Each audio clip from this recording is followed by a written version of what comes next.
Bugatog ng buhay. Karugtong. Kabanata 121. Walang himag si Alex. Ang mga batang iyon ay talagang hindi sineseryoso ang pera. Malinaw, ito ay isang ibinigay na pag-alam kung gaano kayaman ang mga yawl dahil kabilang sila sa pinakamayayamang pamilya ng apat na maharlika sa California. Sa isang nagyayelong tingin, itinaas ni Colin ang malaking martilyo sa itaas ng kanyang ulo.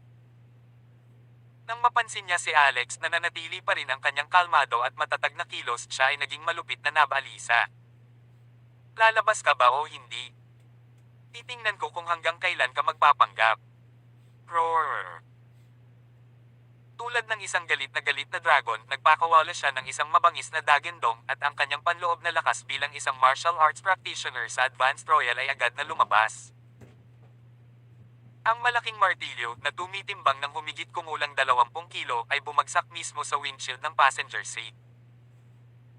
Sa pagkakataong iyon, ang ilang yawl ay naging labis na nasa sabik habang ang ilan ay nataranta. Biglang kinilig si Michelle na sa una ay puno ng pananakot. Hindi siya naglakas loob na ipagpatuloy ang panonood. Iniisip niya kung masyado siyang nabigla at natakot sa suntok ni Colin. Nagkataon, napansin niya ang titig ni Alex na puno ng inis. Ano? Mababa ba ang tingin niya sa kapatid ko? O marahil mayroon siyang mas magandang card sa kanyang manggas? Sa sumunod na segundo, itinaas ni Alex ang kanyang braso at ibinaba ito sa mismong windshield. Ang punto kung saan siya nabasag ay nasa mismong lugar kung saan namartilyo si Colin. Bam! Naganap ang tila nakakabinging pagsabog. Nagtama ang martilyo at kamao ang windscreen sa pagitan nila. Gulat at hindi makapaniwalang nakatingin ang lahat matapos makita ang piniling gawin ni Alex. Si Reed. Nagalit ba siya? Nakipagsalpukan siya sa solidong martilyo gamit ang kanyang hubad na kamao. Isinasaalang-alang na siya ay isang martial artist sa Advanced Royal Rank, ang lakas ni Colin ay hindi dapat balewalain, lalo na kapag nagagalit. Kaya niyang basagin ang isang 10 sentimetro na makapal na steel plate. Sa bilis na ito, malamang na maging minced meatball ang kamao ni Alex. Nakanganga ang mga mata ni Michelle. Alam niya sa pamamagitan ng katwiran na ang kamay ni Alex ay magiging permanenteng hindi pinaganya. Ngunit kakaiba, sa pamamagitan ng pagmamasid sa kanyang malamig na titig, isang walang katotohanang ideya ang sumagi sa kanyang isipan na baka si Alex ay may mas magandang card. Sa isang kisap mata, ang martilyo sa kamay ni Colin ay bumungad sa kanya na natama ng isang humaharurot na sasakyan. Sa kabutihang palad, ang martilyo ay dumaan sa kanyang buhok, mga pulgada lamang ang layo sa kanyang mukha. Kung hindi yun nangyari, ang mismong araw na ito sa susunod na taon ay minarkahan ang anibersaryo ng kanyang kamatayan. Literal na naramdaman ni Colin ang inertia ng martilyo nang dumaan ito sa kanya. Namanhid ang kanyang katawan at napunit ang lamad sa pagitan ng kanyang hinlalaki at hintuturo, dahilan upang siya ay damyugo ng husto. Nahulog siya sa hood ng sasakyan at nadikit ang dibdib niya sa lupa. Isang kakaiba at takot na ekspresyon ng bumalot sa kanyang mukha habang siya ay nagluwa ng isang malaking subo ng dugo. Nagkaroon ng pin drop na katahimikan sa lahat ng dako. Masyadong nakakaloka at nakakaloka ang nangyari. Sa katunayan, ito ay isang kinalabasan na lampas sa inaasahan. Gaano kaya kitigas ang kamao niya? Colin. Colin. Ayos ka lang ba? Tumakbo si Michelle papunta kay Colin at niyakap ito na may luha sa mga mata. Tumalikod siya at pinandilatan ng galit si Alex. How dare you saktan ang kapatid ko? Papatayin talaga kita kapag may nangyari sa kanya. Pag-uusapan natin ito kung mabubuhay ka sa taon. Napailing si Alex sa panghihinayang habang nakatingin sa basag na windscreen ng kanyang Rolls Royce. Kalmado, bumaba siya ng sasakyan at dahan-daang naglakad papunta kay Colin, nakalagay ang mga kamay sa likod niya. Nanginginig sa takot ang ibang yowls na nanood.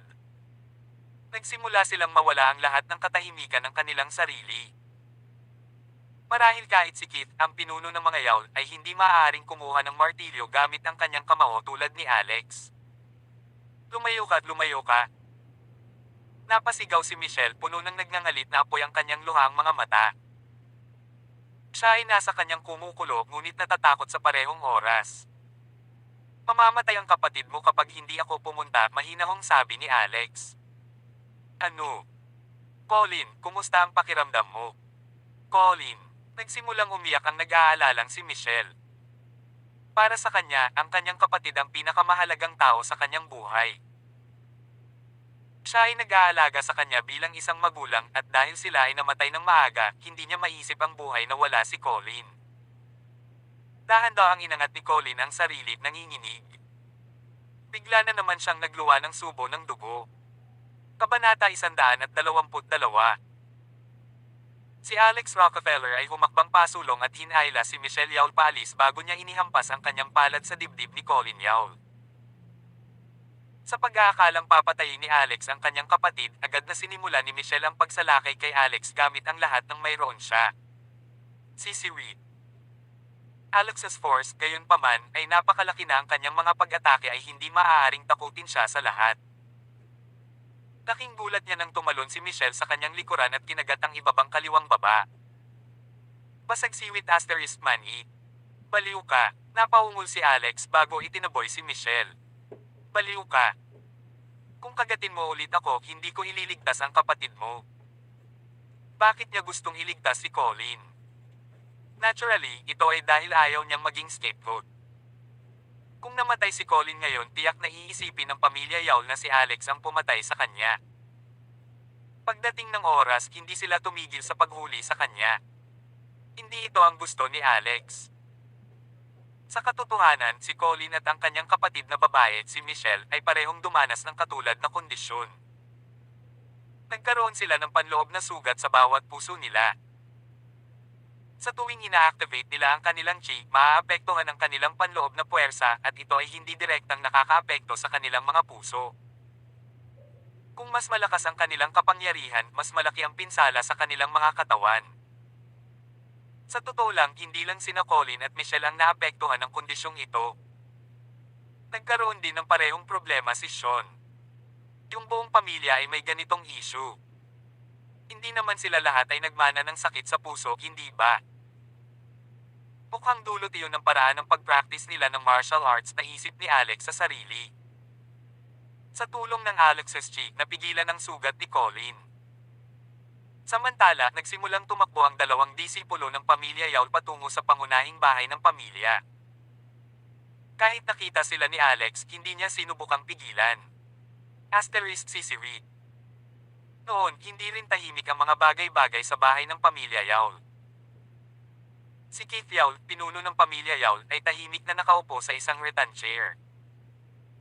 Gayunpaman, ang postura ng kanyang itaas na katawan ay tila kakaiba. Bahagyang yumuko siya at paminsan-minsan ay nagpapakita siya ng matinding paghihirap sa kanyang mukha. Si Dr. Coney, gaano ba kalala ang sakit ko? Ilang oras pa ba ang natitira ko? Napatingin si Keith sa isang matandang katabi niya at nagtanong. Puno ng pag-aalala ang boses niya. Ang matandang lalaki ay si James Coney, isang maalamat na doktor mula sa California. Isang magandang babae na nakasuot ng puti ang tumayo sa tabi niya at tinawag ang pangalang doktor. Cheryl. Napabuntong hininga si James. Ginoo. Yaul, sinuri kita ng mahigit 100 beses. Tila lumalala ang iyong kalagayan sa bawat pagkakataon. Wala na talaga akong magagawa para tulungan ka ngayon, he said. Kung hindi mo matutulungan ang aking ama, si Dr. Coney, ang ibig sabihin nito ay pulalas ng isang nasa katanghaliang gulang na lalaki, namumula ang kanyang mukha sa sakit at kawalan ng pag-asa.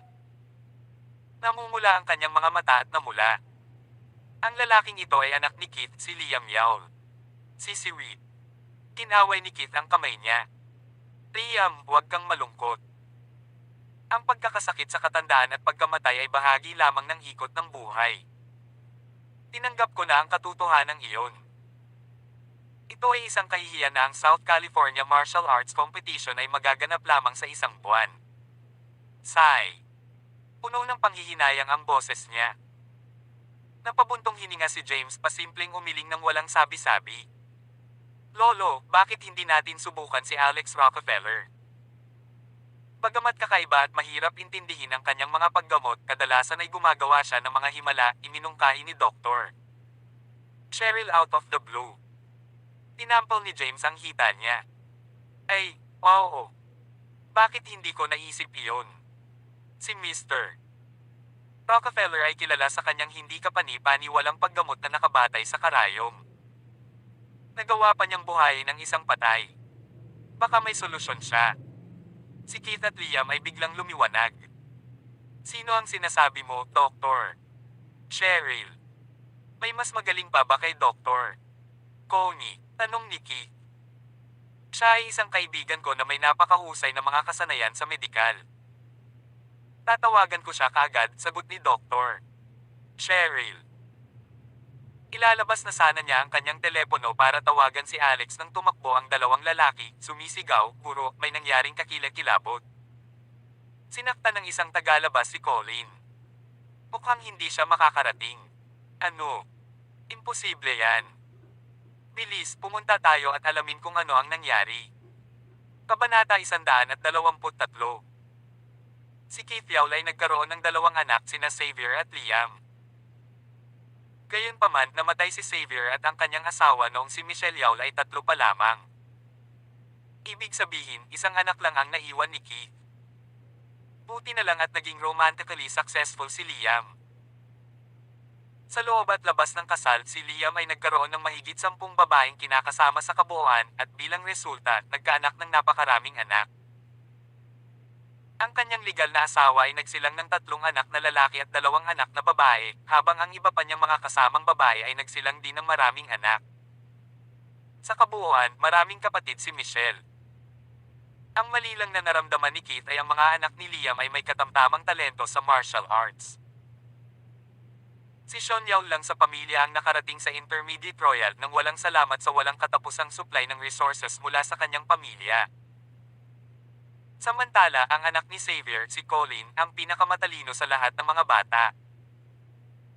Sa edad na 28, naabot na niya ang Advanced Royal at malaki ang posibilidad na umasenso pa siya sa taong ito.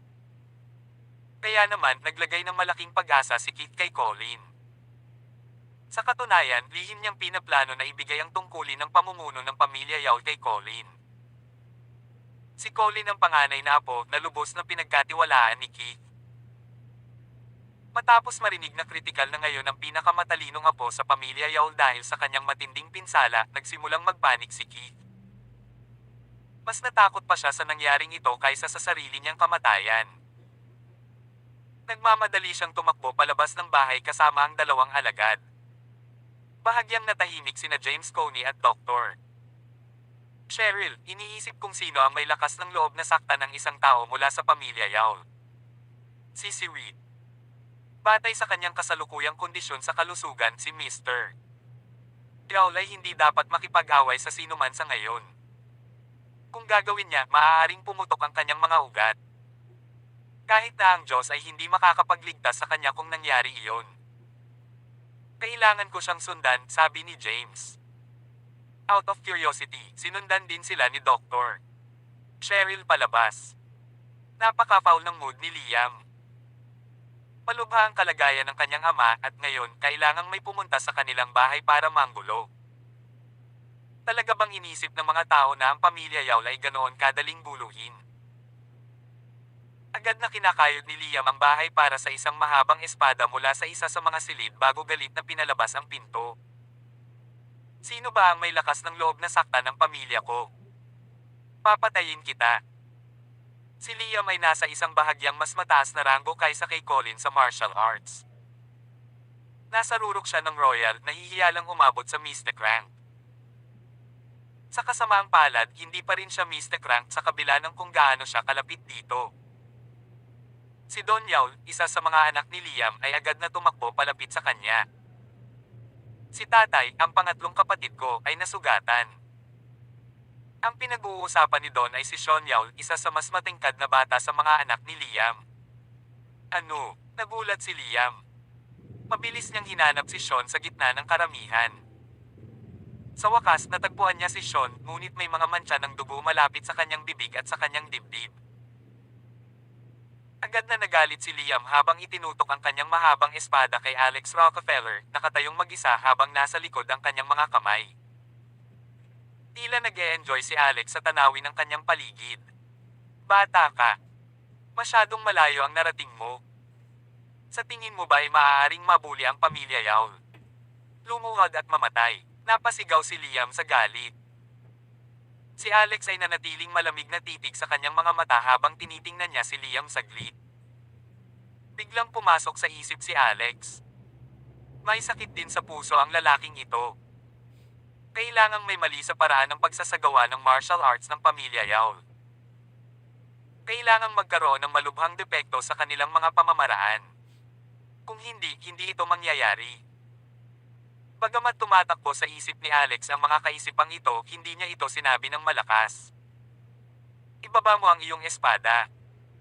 Hindi mo ako matatalo, sabi ni Alex. Masyado kang proud. Tili ni Liam bago sinubukang hampasin si Alex ng kanyang espada. Nasaksihan ni Doktor. Cheryl lang nangyari habang siya ay tumakbo palabas. Pakiramdam niya ay lalabas na ang puso niya sa dibdib niya. Nanlamig ang buong katawan niya sa kinatatayuan. Hindi, napasigaw siya sa sobrang takot. Ngunit hindi napigilan ng kanyang pag-iyak si Liam sa oras. Ang espada ni Liam ay mabilis na bumaba kay Alex. Kabanata 124.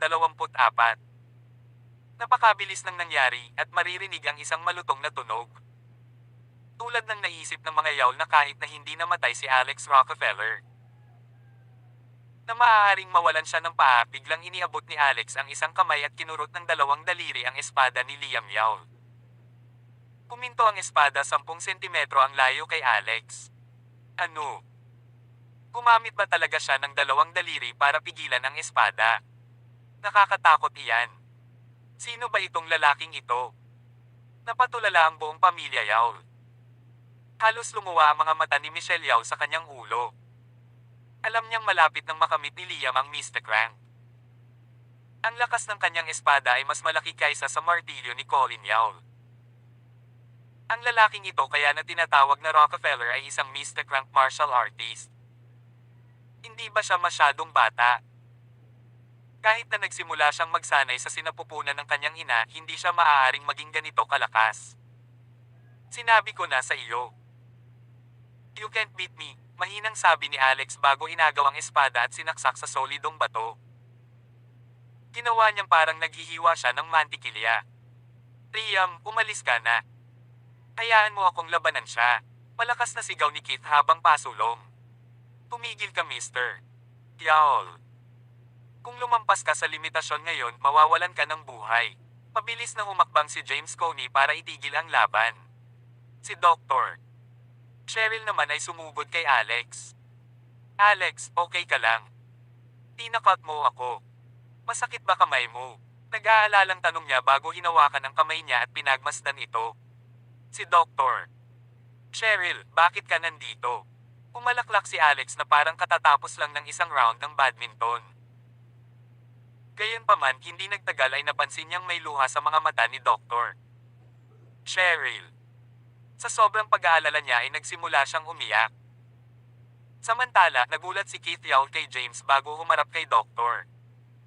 Cheryl at Alex. Si Dr. Coney, kilala mo siya? Tanong ni Keith.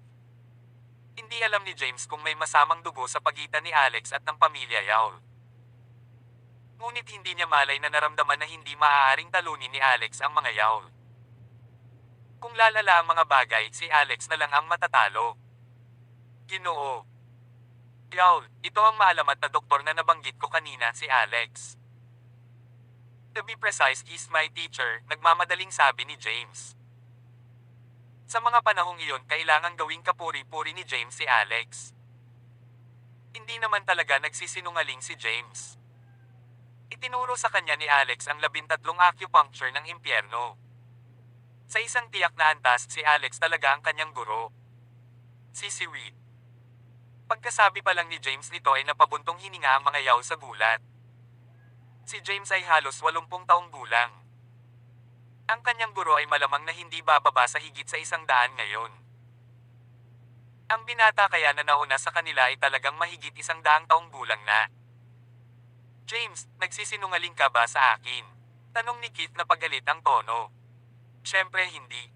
Si Mr. Rockefeller ay talagang nagturo sa akin ng mga kasanayang medikal. Iginagalang ko siya bilang aking guro. At oo, totoo yun. Mr. Yawl, if anyone was to help you recover, it's Mr.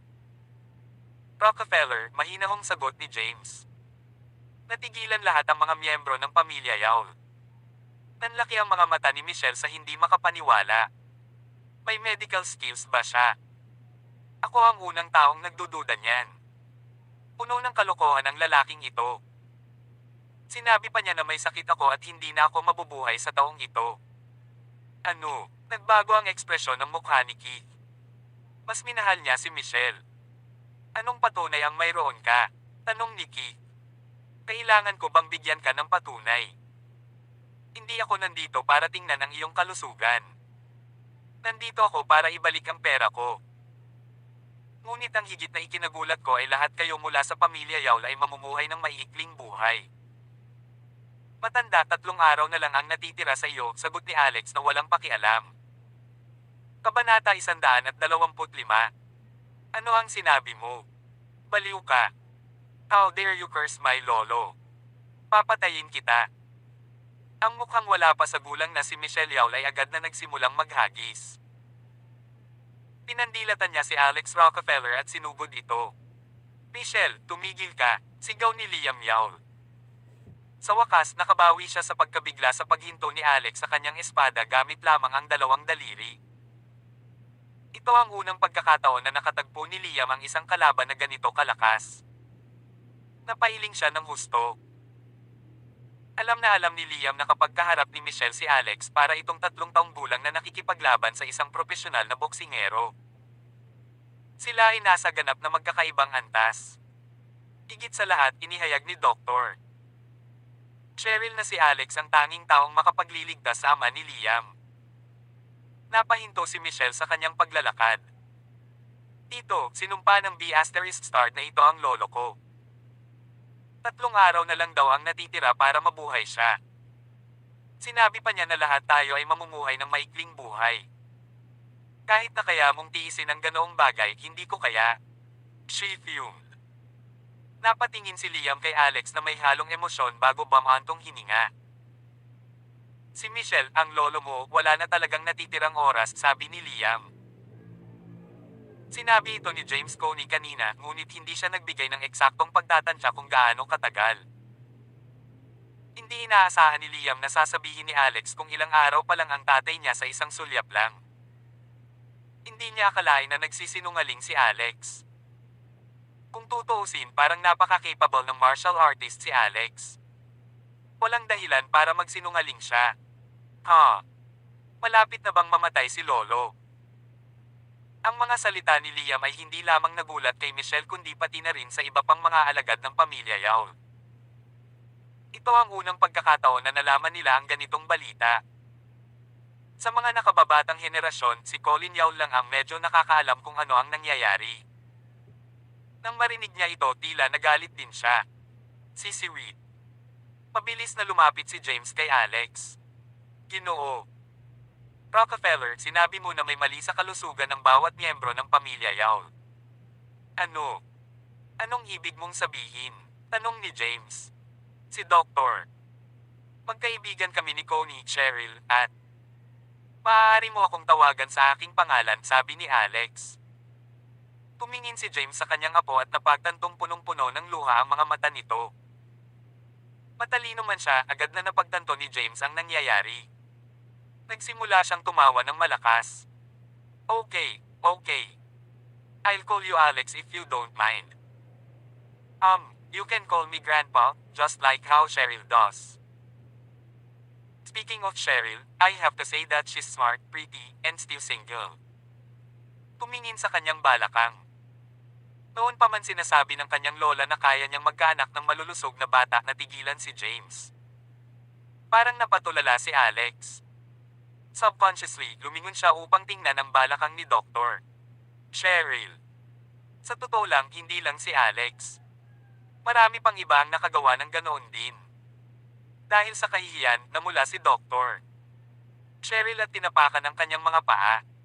Lolo, ano ang sinasabi mo? Nasa public tayo. Oh, tama ka. Napakatanga ko. Dapat pag-usapan ninyong dalawa ang mga bagay na ito ng privado, sabi ni James. Si Keith, Liam, at ang iba pa ay walang himek. Paano na pag-usapan ni James ang tungkol sa dating buhay ng kanyang apo? Sa wakas ay napagtanto ni James na mayroon pang seryosong negosyo na dapat gawin at nagpatuloy siya sa pagtatanong. Galit at nalilito pa rin ang pamilya Yaul.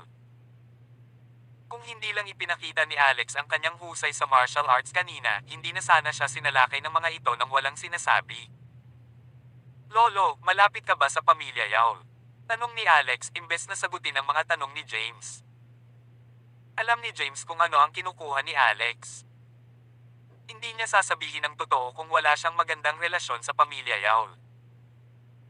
Ang aking lolo at ang Panginoon ng pamilya Yaul ay magkaibigan sa loob ng maraming taon.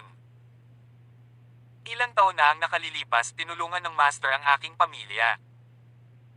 Anyway, ano ang nangyayari sa pagitan mo at ng mga Yaul, Alex? Kung nagsalita si Dr. Cheryl sa mahinang boses. Nakita ko, pulalas ni Alex. Kabanata 126. Napakamot ng baba si Alex Rockefeller at bahagyang tumingin sa ibaba ng baywang ni Dr. Cheryl, sinisiguradong umiwas siya ng tingin bago niya ito napansin. Sige. Sasabihin ko ito para sa iyong kapakanan.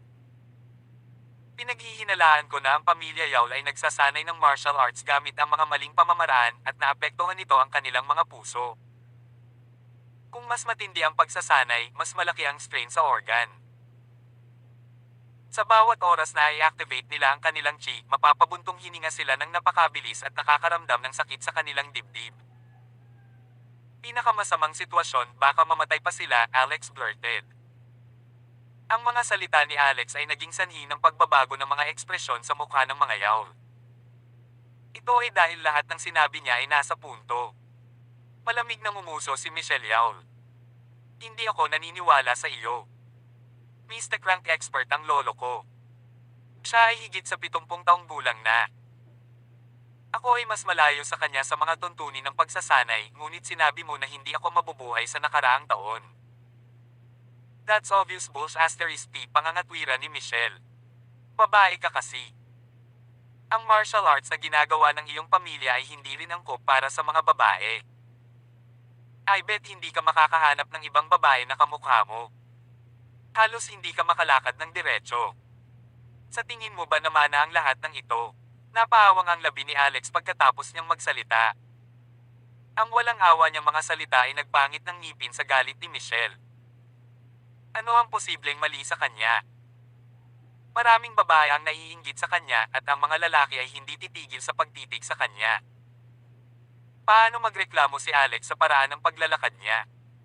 Isa siyang abnormal na lalaki.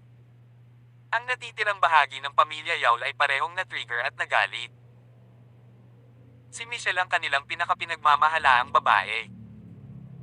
Ang iyong secret martial arts technique ay talagang dobleng masama para sa mga babaeng nagsasanay nito. Masyadong nahirapan ang iyong puso para ito ay gumana ng maayos at ito ay lubhang napinsala ngayon. Puntong hininga, nagpatuloy si Alex. May paraan ba para mailigtas ang sitwasyong ito? Tanong ni Keith Yaul. Sa tingin ko ay lumalabas ka sa paksa. I'm here to get my money back, not help you people recover from your disease, pakli ni Alex. Ano ang utang namin sa iyo? Tanong ni Liam.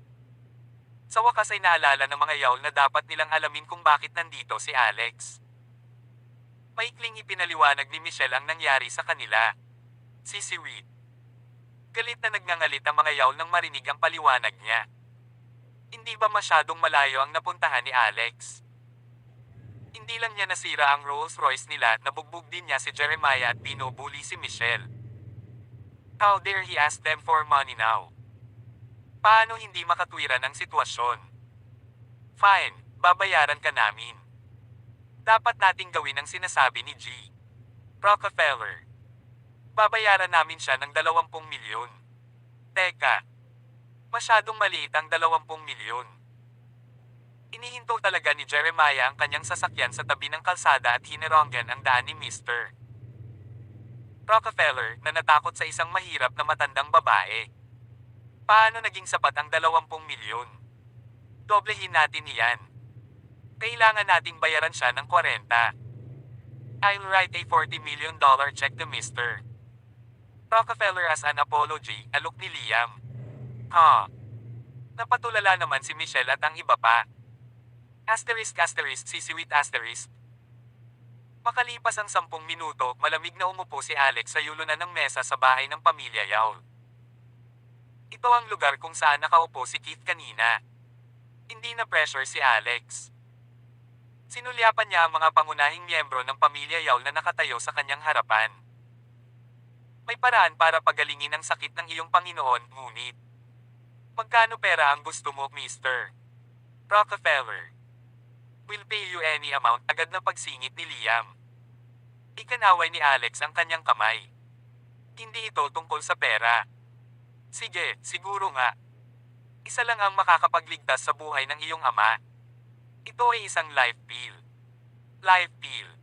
Isang tableta, tanong ni Liam. Tama iyan. Sa pamamagitan ng paggamit ng acupuncture, maaari kong pahabain ang buhay ng iyong ama ng 7 araw. Kaya naman, magkakaroon pa siya ng 10 araw para mabuhay. Dapat kang magdala sa akin ng ilang uri ng mga halamang gamot sa loob ng 10 araw para gawin ang tableta.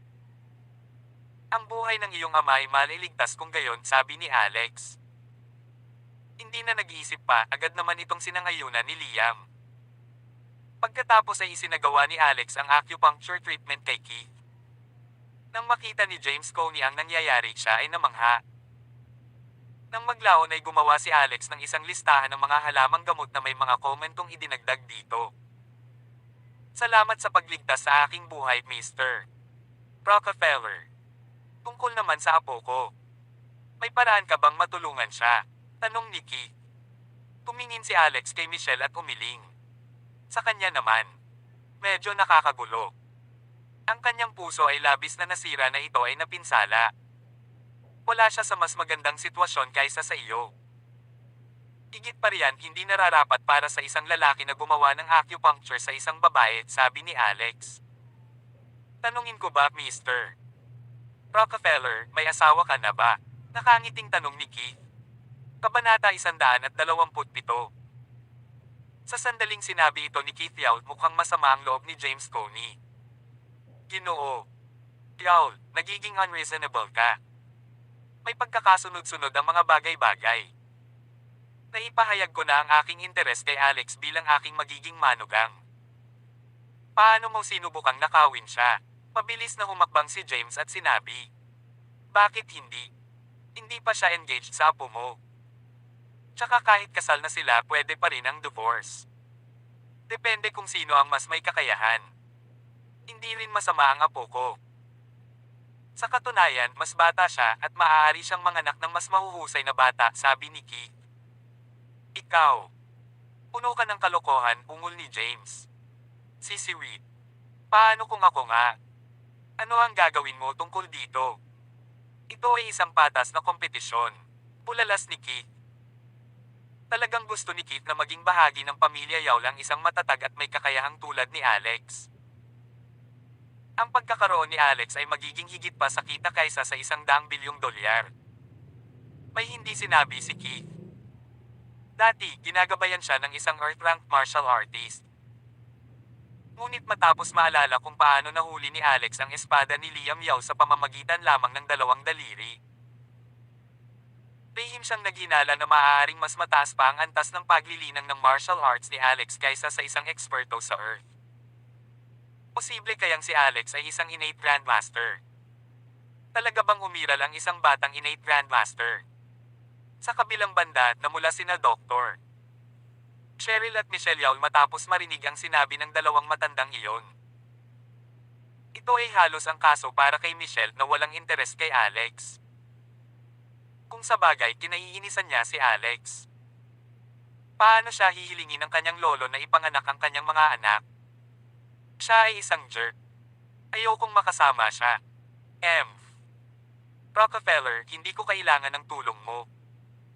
Kung tatawagan mo ulit akong kakaiba, kakagaitan kita hanggang mamatay ka.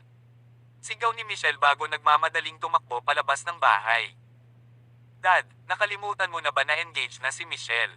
Napakurap si Liam at biglang nagsalita. Ang pamilya Pattinson, mahinang ungol ni Liam, ang kanyang mga mata ay nakatingin sa isang tiyak na direksyon, nakatingin sa wala. Parang natigilan sandali si Keith na parang may naalala bigla. Ang kanyang mga ekspresyon ay naging medyo pagod at pagkatapos magpakawala ng isang buntong hininga siya ay nanatiling tahimik. Umiling si Alex. Hindi niya inaasahan na ganoon ang iniisip ng Padre de Pamilya Yaul. Si Alex gayunpaman ay hindi interesadong talakayin ito. Si Reed. Sige. May trabaho pa akong gagawin. Kailangan ko nang umalis. Once you've gathered all the ingredients, give me a call, sabi ni Alex habang nakatayo. Nandito talaga siya para kumagit ng mga bagay-bagay kasama ang mga yawl. Ngayon na ang bagay ay ganap na nalutas, nakuha niya ang kanyang 40 milyong dolyar. Higit pa rito, kailangan niya ang ilan sa mga sangkap na panggamot sa listahan para sa kanyang sarili. Sa makatuwid, ito ay isang napakakapakipakinabang na paglalakbay sa lahat. Mabilis na tumayo si Keith at nagpasalamat kay Alex sa pagsasabing marami pa siyang Reg Along na kaimbak. Medyo nahiya si Alex habang umiiling. Na hindi na kailangang. Mag-uusap tayo pagkatapos gumaling ang iyong sakit. Isa pa, dapat itigil ninyong lahat ang paggamit ng inyong umiiral na pamamaraan para magsanay ng martial arts. Nagdilim ang ekspresyon ng mukha ni Keith. Ang pamilya Yaul ay may malalim na ugat sa martial arts. Ang kanilang panloob na pagsasanay sa chi ay isang bagay na minana mula sa kanilang mga ninuno. Kung susuko sila sa pagsasanay nito, hindi ba nangangahulugan iyon na ang pamilya Yaul ay kailangang umalis sa larangan ng martial arts mula ngayon? At saka, hindi sila pwedeng umalis dahil lang sa gusto nila.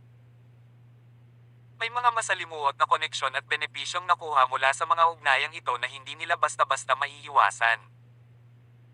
How about pahiram sa akin ng martial arts technique mo sandali? Ano sa tingin mo? Nakasimangot na sabi ni Alex matapos makita kung gaano ka-depressed si Keith. Si Reed. Ito ay talagang isang walang galang na kahilingan sa larangan ng martial arts.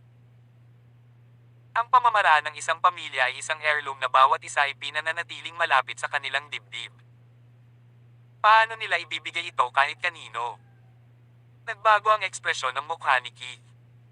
Nakipagtitigan siya kay Alex ng 5 segundo. Sa wakas, nagngangalit si Keith sa pag-aatubili.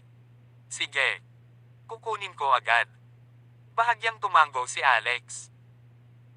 Nais niyang suriin ang kanilang martial arts technique hindi dahil gusto niyang hanapin ang mga sekreto nito kundi dahil gusto niyang tulungan sila.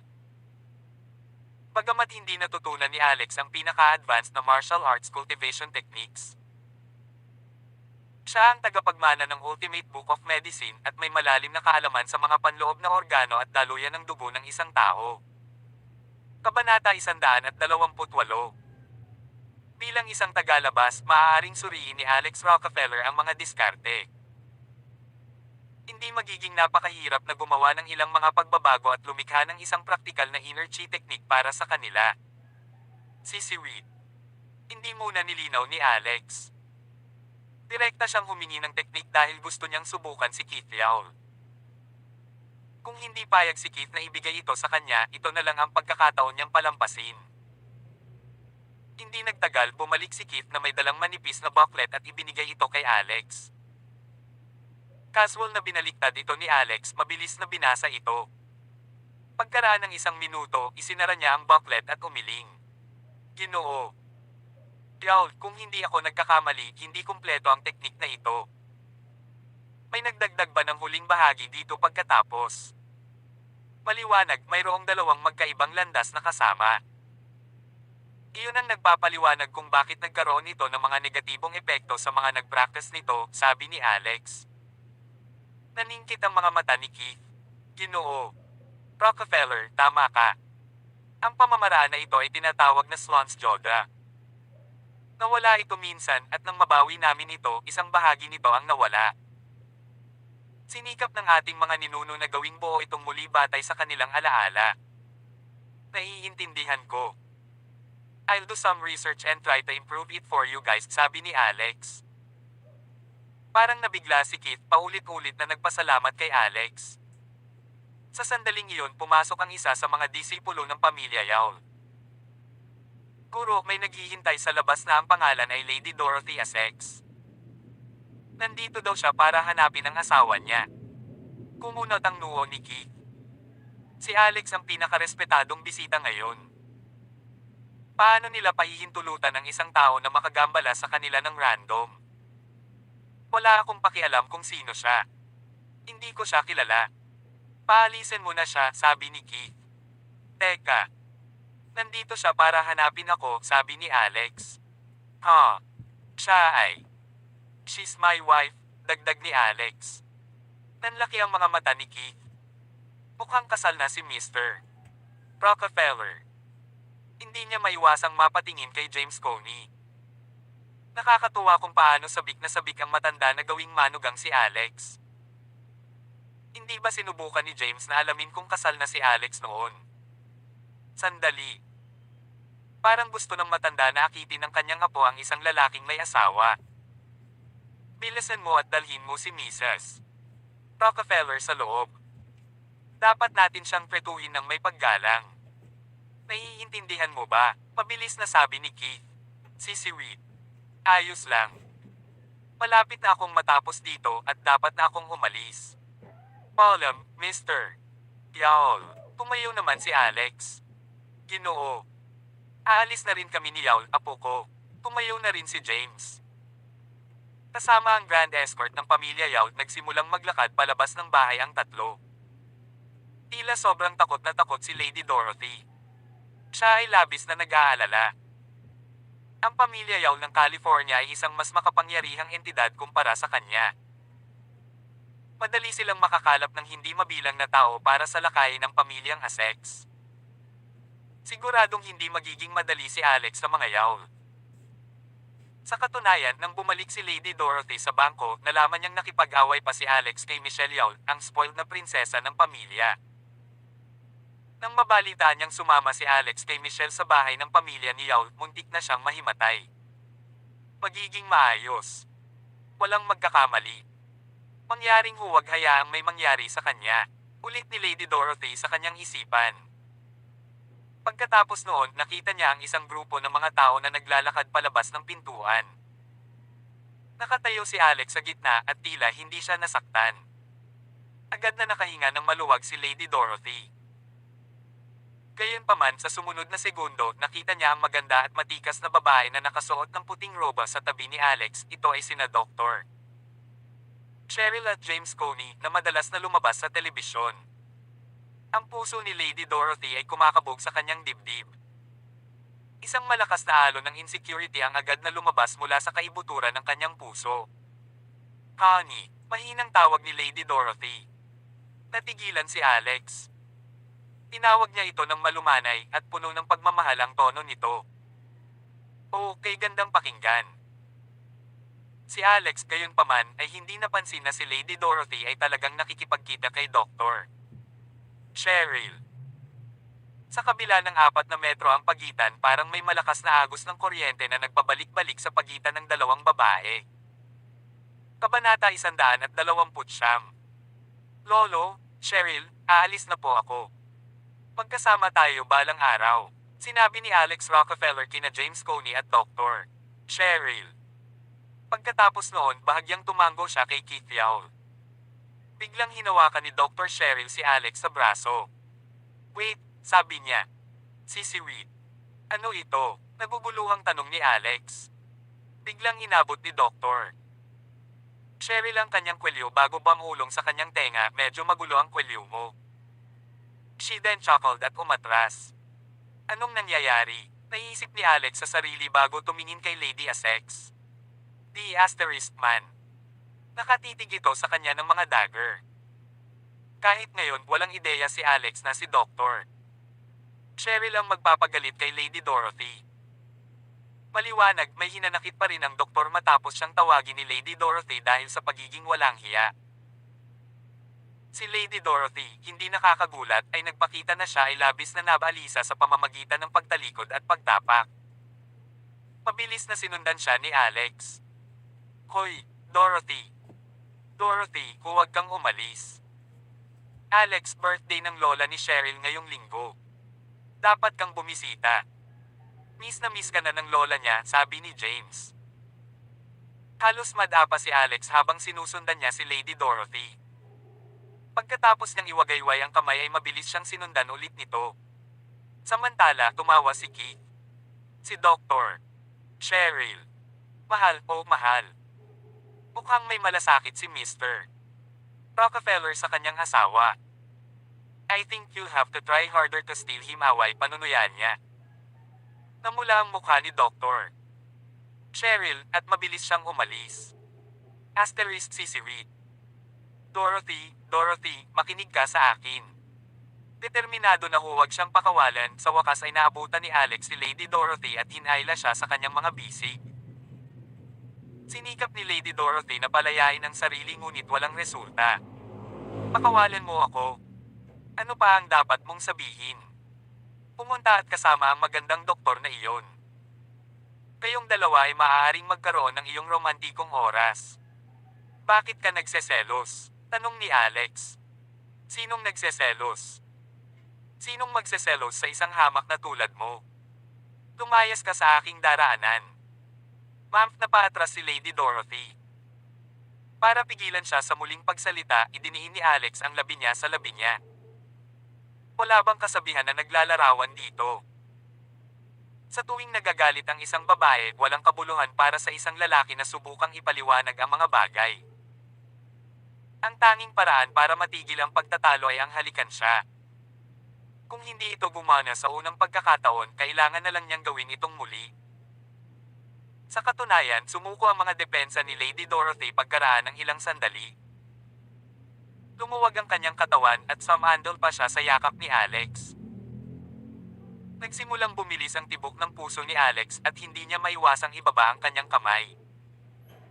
Sa sandaling iyon, bigla silang nakarinig ng boses sa malapit. Hoy, Rockefeller! Hindi ka ba nahihiya? Paano mo mahahawakan ang isang babaeng tulad nito sa ilalim ng araw? Yuck! Nakakainis talaga ang mga lalaki. Si Michelle Yao talaga. Si Reed. Nakakrus ang kanyang mga braso sa kanyang dibdib habang pinagmamasdan ng mga ito sa pagkilos. Sa pagtatapos ng araw, si Lady Dorothy ay hindi ganoon kakapal ang balat. Matapos ang pagtawanan ni Michelle, hindi na niya kinaya. Tinurot niya si Alex sa bewang niya bago tumalikod at tumakbo palayo. Pulang-pula na ngayon ang maganda niyang mukha. Palihim na sinumpa ni Alex si Michelle dahil nakaharang siya. Kung hindi dahil sa biglaang pagpapakita nito, mas lalo pang umunlad ang kanyang intimacy kay Lady Dorothy. At saka, wala siyang ideya kung kailan sila muling makakalapit pagkatapos ng araw na ito. Sa halip na ipilit ang iyong ulo sa negosyo ng ibang tao, bakit hindi ka maghanap ng mga paraan upang malutas ang iyong kakaibang figure? Palarong tumingin si Alex sa kanyang dibdib. Kung lumaki pa sila, malalagay sa panganib ang buhay mo. Tandaan na huwag gamitin ang iyong panloob na chick kung hindi. Boom! Nag-gesture si Alex na magpakita ng isang bagay na sumasabog gamit ang kanyang mga kamay bago tumalikod at umalis. Nais ni Michelle na kagatin niya ang kanyang ulo. Siya ay sobrang galit na galit. At the same time, medyo nag-aalala rin siya. Sa loob lamang ng 22 taong gulang, si Michelle ay nasa kasaganaan ng kanyang kabataan. Sino ba naman ang gustong mamatay sa murang edad? Hindi man lang siya nagkaroon ng pagkakataong mamuhay ng maayos. Sa totoo lang, hindi pa siya na in love noon. Hindi ba napakalungkot para sa kanya na umalis kaagad sa mundong ito? Kabanata 130. Sumakay si Alex Rockefeller sa kotse ni Lady Dorothy Essex. Parang nahihiya pa si Lady Dorothy. Sino yun? Isang batang babae na nagngangalang Michelle Yao, sagot ni Alex. Nagulat si Lady Dorothy. Si Michelle Yao ba yun? Alam mo ba kung gaano ako nag-alala noong narinig kong nagkaproblema ka sa kanya? Sumama ka pa sa kanya sa tirahan ng kanyang pamilya. Si Reed. Natakot ako na hindi ka na makakabalik ng buhay. Bulalas niya. Umupo si Alex sa passenger seat at marahang inilagay ang kanyang kamay sa hita ni Lady Dorothy bago ito binigyan ng marahan na tapik. Huwag kang mag-alala. Ang pamilya Yawl ay walang magagawa para saktan ako, sabi niya. Nakaset ng office attire ngayon si Lady Dorothy at nakasuot siya ng black leggings. Biglang nakaramdam ng excitement si Alex. Dahan-dahan siyang sumandal kay Lady Dorothy, nagbabalak na ituloy ang laro nilang halikan bago ito. Agad siyang itinulak ni Lady Dorothy.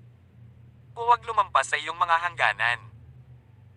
Hindi mo pa rin sinabi sa akin kung paano mo nagawang patahimikin ang pamilya Yawl. Si Michelle Yawl ay hindi isang taong madaling pakitunguhan. Nakakuha ka ba ng tulong sa babaeng doktor na iyon? Siyempre hindi, sabi ni Alex.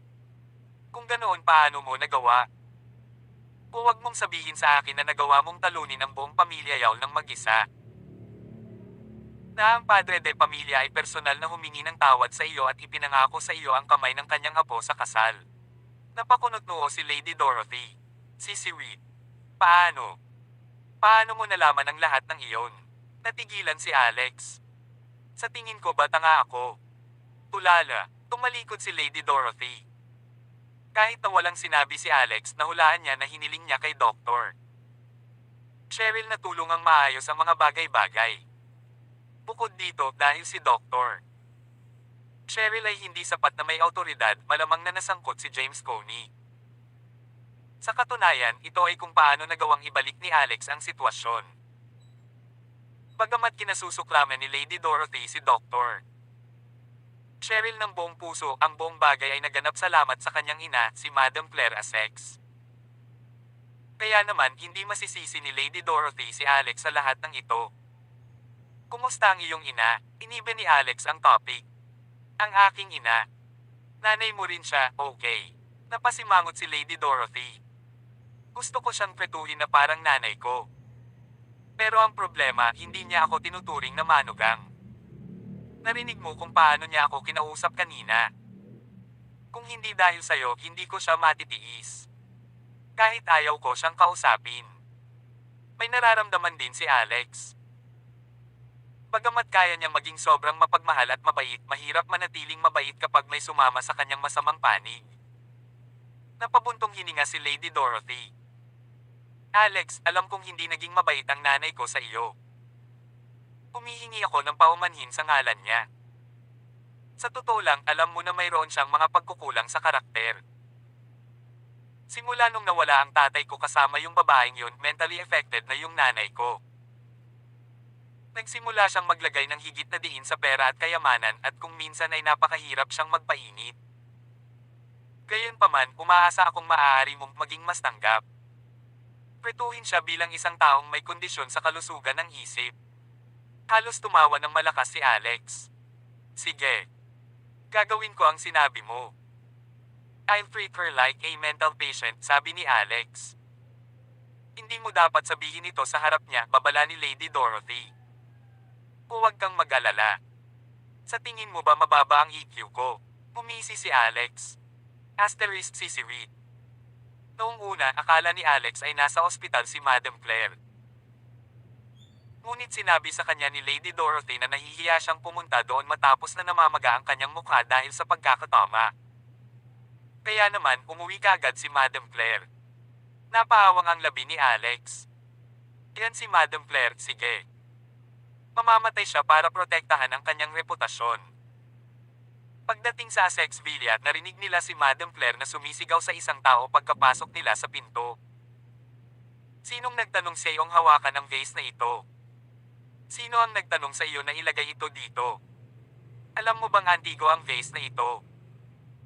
Ngayong sira na, may utang ka sa akin ng 30,000 dolyar at hindi bababa sa kahit isang sentimo. Ipapakulong kita kapag hindi mo ako binayaran ng buong halaga. Nakita nilang dalawa si Madam Claire na nagbabantang nakaturo sa yaya habang galit na sinisigawan ang umuman. Nagpakita siya ng masamang ugali na hindi angkop sa kanyang magandang hitsura. Ma'am, ano bang nangyayari sa'yo? Hindi ka ba napapagod sa kakasigaw buong araw? Talagang napagod si Lady Dorothy. Nanlaki ang mga mata ni Madam Claire. Anong ibig mong sabihin? Sa tingin mo ba nakakainis ako? Sa tingin ba ninyo lahat ako ay baliw? Hindi ko ba siya pwedeng sigawan dahil nabasag niya ang florera? Sigaw ni Madam Claire. Sa ngayon, nagalit na rin si Yaya. Inihagis niya ang kanyang apron sa lupa. Ikaw ay hindi makatwiran. Nagtrabaho ako bilang isang yaya sa loob ng maraming taon, ngunit hindi pa ako nakaharap sa isang taong kasing hirap mo.